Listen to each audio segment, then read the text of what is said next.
el sensacional Caru Clínico, presentándonos un nuevo tema. No olvides suscribirte y hacerte miembro del canal, tiene beneficios muy buenos.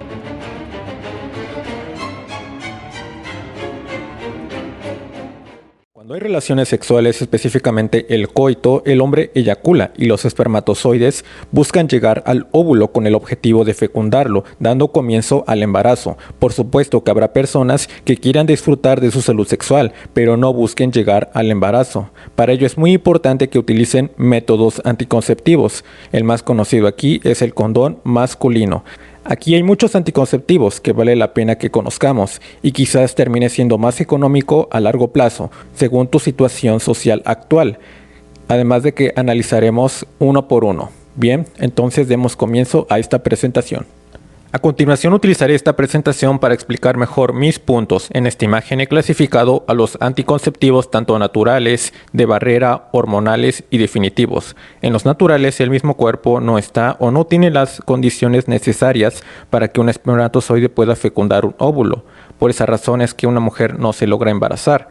Podemos verlo aquí en el recuadro amarillo, donde entra aquí la temperatura basal, el método del ritmo y como un efecto secundario en amenorrea en la lactancia. También tenemos en barrera, donde entra el condón femenino, el diafragma y el DIU. En hormonales, donde entra implante, parche hormonal, píldoras anticonceptivas y la pastilla de emergencia. Y en métodos definitivos, en donde más influye un procedimiento quirúrgico, la ligadura de trompas y la vasectomía. Cada uno de estos métodos los iremos explicando más a fondo. Comencemos hablando entonces de los métodos naturales. El método de ritmo es uno muy conocido. Consiste en llevar la cuenta de los días del ciclo menstrual, con la finalidad de identificar el comienzo y la finalización de los días fértiles. Sin embargo, es arriesgado si los ciclos no duran siempre lo mismo, puesto que se tiene que identificar si una mujer es regular. Por ejemplo, la cantidad de días del ciclo fue del 20 de enero, el 18 de febrero, el 18 de marzo y el 16 de abril. Todos estos días concluyen en que fueron un total de 29 días. ¿Qué quiere decir esto? Que fue un ciclo regular. Esto por supuesto nos ayuda bastante porque hay una etapa en donde hay sangrado, en de los primeros de 1 a 5 días. De 6 a casi 11 días son etapas de días infértiles. De 12 días a 16 días son días fértiles y de 17 a 28 días vuelven a ser otros días infértiles. Entonces todo esto lo tenemos que tomar en cuenta, que los días infértiles son los días en los que podemos tener relaciones sexuales. Después de todo, la mejor opción es aplicarlo en personas con ritmos regulares y que tenemos que tomar esto muy en cuenta. Por supuesto, también hablaremos de su eficacia. De 100 parejas que usan bien el método del calendario durante un año, son 9 mujeres las que llegan a quedar embarazadas. Esto, por supuesto, por no llegar a tomar algunas precauciones o por otra parte, que no lleguen a realizar correctamente el método del ritmo. Algunas mujeres que quieren quedar embarazadas, de hecho, también registran su patrón de fertilidad para saber cuántos días deben tener las relaciones sexuales, puesto que incluso, como bien les mencioné, hay días que son fértiles, hay días que no son infértiles. La mujer, al conocer sus días que no son infértiles, puede utilizarlo a la inversa y ahora quedar embarazada esos mismos días. Entonces este es un aspecto que también debemos de conocer. También hay otro método muy importante, que es el método de temperatura basal. Este método se basa en el proceso de la ovulación, que para que recordemos, la ovulación es la liberación de un óvulo al ovario a la trompa de falopio. Y por supuesto que cuando llegue ahí el espermatozoide es que esto es lo que provoca que haya un cigoto y se lleve todo el procedimiento. Entonces, lo que hace la temperatura basal es avisarnos. De esta manera es que se identifica el periodo fértil de una mujer, cuando es detectada la subida de temperatura, que se produce inmediatamente después de la ovulación. Es decir, cuando la mujer tenga un aumento de la temperatura, ese día no hay que tener relaciones sexuales. Debido a que el aumento, entonces siempre recuerde que el aumento de la temperatura indica normalmente el periodo fértil del ciclo y por lo general dura alrededor de 3 días. Entonces todo esto hay que tomarlo muy en cuenta. Sin embargo, todos estos métodos naturales hasta cierto punto no son muy exactos. Siendo completamente sinceros, cuando una pareja tiene relaciones sexuales, no toma en cuenta mucho este tipo de métodos porque son de planificación, de hecho, de largo plazo, y no son tan fáciles de utilizarlo en la práctica. De hecho, una crítica de estos métodos es la que no puede prevenir enfermedades de transmisión sexual. De otros métodos naturales no son recomendables, por ejemplo, el coito interrumpido. Ahora, hablemos de los métodos de barrera. Los métodos de barrera son muy conocidos universalmente por todos, pero ¿serán los mejores para nosotros? ¿Disfrutaremos de nuestra salud sexual? El ejemplo estelar aquí son los condones, principalmente el condón masculino. Estos lo que hacen es que impiden la entrada del esperma a la vagina. Existen aquí los preservativos tanto femeninos y masculinos. Están recubiertos de caucho e impiden que los microorganismos pasen a un miembro de la pareja a otro, y el síndrome de deficiencia adquirida. El primer punto que tenemos que considerar en el caso de utilizar un condón masculino es, para empezar, la fecha. La fecha es un aspecto muy importante que incluso muchas personas pueden llegar a ignorar, porque muchas personas pueden comprar 2 o 3 condones, utilizar solamente uno y volver a utilizar hasta el segundo después de mucho tiempo, y no considera el tiempo de duración de los condones. Entonces es un error el que se comete. También la forma en cómo se abre el condón es una parte muy importante.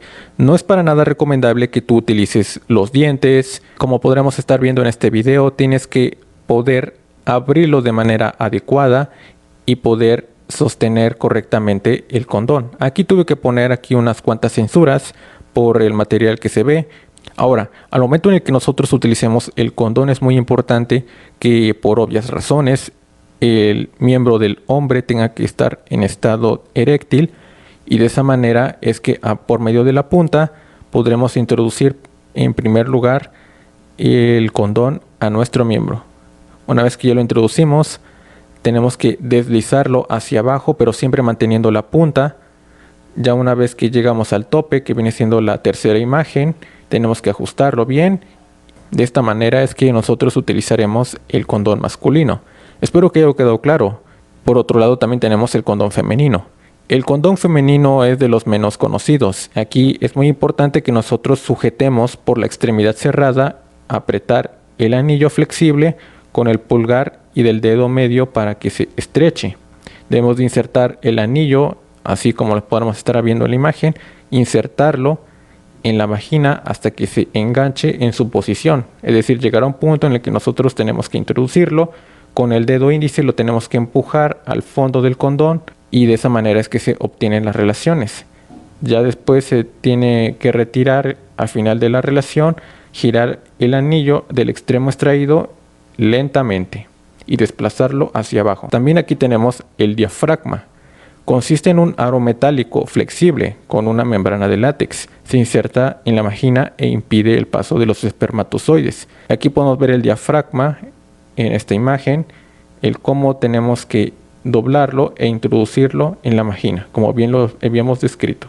Por último, tenemos el dispositivo intrauterino, también conocido como DIU, y que es un método de planificación familiar muy común que podemos llegar a ver en instituciones de gobierno, como puede ser en el Instituto de Seguro Social. En este consiste en que haya una colocación en el interior del útero, que contiene elementos metálicos. De esta manera es que se impide la movilidad y la funcionalidad de los espermatozoides. De esta manera es que no hay una implantación del óvulo fecundado. Ahora hablemos de los métodos hormonales. Los métodos hormonales son métodos que muy pocas personas conocen, pero que a la larga tienen varios efectos interesantes para algunos. Entonces, hablando de un método hormonal, tenemos al anticonceptivo subdérmico. Es, como podremos verlo en la imagen, es un implante compuesto de una varilla del tamaño de un cerillo. Es bastante pequeño y se coloca debajo de la piel del brazo de la mujer. En cuanto a su eficacia, tenemos que tiene una efectividad del 99%. Su efecto dura 3 años, por lo tanto, tiene una efectividad muy, pero muy buena. Provocará que el tamaño y el grosor de la mucosa endometrial no sea el adecuado para que se produzca una anidación a un óvulo fecundado. Pero, sin embargo, este efecto provoca la aparición de irregularidades también menstruales. Entonces, ahora sabemos que el implante es un método muy pero muy bueno, que tiene un 99.5% de efectividad. Luego continuamos ahora con la píldora. La píldora la podemos encontrar en una presentación de 28 pastillas y en una presentación de 21 pastillas. Esta es altamente eficaz, se ocupa en dosis hormonales bajas. De esta manera es que impide que madure el óvulo y transite por la trompa, pudiéndose encontrar con espermatozoides. Es muy importante ahora que tomemos en cuenta ciertas cosas. Por ejemplo, la píldora no se empieza a tomar cualquier día. Tienes que esperar a que te baje la regla, de manera que tomas la primera píldora el primer día de tu regla. De esta manera es que, como se habrán dado cuenta, sigues el patrón de la cantidad de días que dura un ciclo menstrual, que son 28 días por lo general. Ahora continuamos con el parche. Este es un nuevo método anticonceptivo que es muy parecido a una bandita adhesiva cuadrada. Lo que aquí contiene es hormonas. ¿Cuáles hormonas? El estrógeno y la progesterona. Se aplica en la piel, de esa manera es que suprimimos la ovulación. Su uso es principalmente que sea una vez por semana durante 3 semanas. Es decir, que usarás el parche con un total de 21 días. Aquí podemos ver en las imágenes en los lugares en los que te puedes colocar el parche. Suele colocarse principalmente en el área de la escápula, en la parte alta de la espalda, como podrán ver en la cuarta imagen. Ahora hablemos de los métodos quirúrgicos. Lo que tenemos que hablar aquí de los métodos quirúrgicos, o también conocidos como definitivos, es que son parcialmente irreversibles, tanto en el masculino como en el femenino. En el masculino lo conocemos como vasectomía y en el femenino lo conocemos como ligadura de trompas. Ahora, si hablamos más en concreto de la vasectomía, ¿qué es lo que ocurre aquí? Hay una sección y ligadura de los conductos deferentes. Como podremos verlo en la imagen, están ahí los conductos deferentes, están conectados con nuestros testículos. Y tanto el epidimo como el testículo son áreas en donde podemos encontrar espermatozoides. Entonces, ya una vez que son cortados esos conductos, ahora el semen que tú saques ya no contendrá espermatozoides. Los espermatozoides que a diario se producen, de todas formas, son reabsorbidos por el organismo. Entonces, el semen que tú saques al momento en el que te realices la vasectomía no contendrá nada de espermatozoides. Y si no contiene nada de espermatozoides, entonces no habrá embarazo. Luego continuamos entonces ahora con la ligadura de trompas.